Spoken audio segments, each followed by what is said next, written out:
Қараңыздар, керемет нәтиже.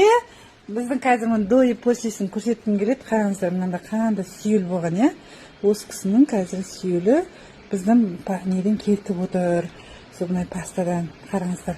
Айтыңызшы өзіңіз бір ауыз. Мен негізі осы корпорацияға тіркелгеннің себепкері осы қол паста арқылы келіп отырмын. Менде папилломалар өте көп болды. И сосын осыны қолдану арқылы менде керемет нәтижеге жеттім.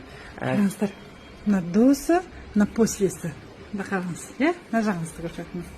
Қараңыз, барлығы түскен өте көп болған пастадан. Айтыңызшы, тағы қанша уақыт жақтыңыз? Бірінші қыздырды ма? Қалай жағу керек екен? Бұл қолданған кезде абай болыңыздар. Зубный пастаны қолданған кезде зубочистканы тек қана ұшын ғана ұшына жағып отырасыздар. Сонда ғана керемет нәтижеге жетесіздер. Ұшын ғана, зубный пастаны ұшынан ғана? Папилломаны тек қана ұшына жағу керек.